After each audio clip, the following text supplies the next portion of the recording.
उसी वृक्षों के बीच में पूतना की देह को जलाया गया। इधर भगवान को लाए तो सबसे पहले माँ ने कहा अरे ये तो कोई प्रेतनी थी, ये तो कोई भूतनी थी, इसीलिए भगवान को गौमूत्रेण स्नापित्वा पुनर्गौरज सार्वकम, गौमूत्र इत्यादि से भगवान का दिव्य स्नान कराया। देखो स्किन की प्रॉब्लम हो जाए, चर्म रोग हो, तो उससे पहले ही गौ अर्क से स्नान करना चाहिए, है गौ अर्क पीना चाहिए। और यदि कभी ज़्यादा कोई प्रॉब्लम हो देह में तो गोबर से अपने गोबर लगाकर स्वच्छ देसी गाय का और बैठ जाओ, चर्म रोग दूर हो सकते हैं। यदि किसी बालक पर नज़र लग गई हो तो गाय की पूंछ को 7 बार घुमाकर नज़र दोष दूर हो जाते हैं। जिस जगह पर गाय बंधी रहती है उस खोटे पर यदि आपके कोई काम नहीं बन रहे हैं, उस खोटे पर बैठकर कुछ भगवान का ओम नमो भगवते वासुदेवाय का जप करके देखो, आपको फल मिलेगा। गाय जहाँ पर रहती है वो जगह स्वर्ग है।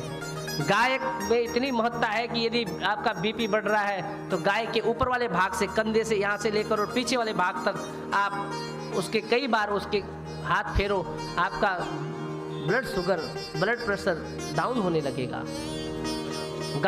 गाय की खूर जिस जगह पे खड़े हो, जहाँ पे खड़ी है, गाय ने पाँव हटाया उस जगह से मिट्टी लगाकर अपने माथे पे लगाओ, ग्रह शांत हो जाएंगे। गाय में क्या सोचते हो आप? गाय इस धरती पर भगवान का ही स्वरूप है। 33 कोटि देवी देवता गाय में विद्यमान है।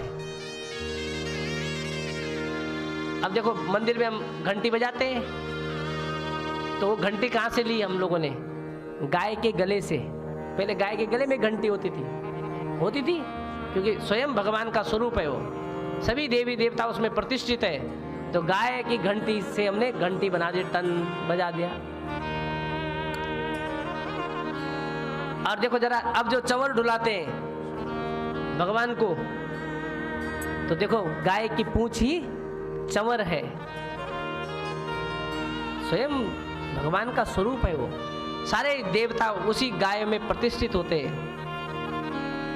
गाय के घी बनाए हुआ देसी गाय का बता रहा हूँ, शहरों में रहने वाली गायों में तो इतना पावर नहीं, जो जैसे देसी गाय बोलते हैं, जैसे हमारे उत्तराखंड में मिलती है, उसके घी का 1 किलो भी यदि मिल जाए, औषधि के रूप में उसको लेते रहो तो आपके बहुत काम कर देगा।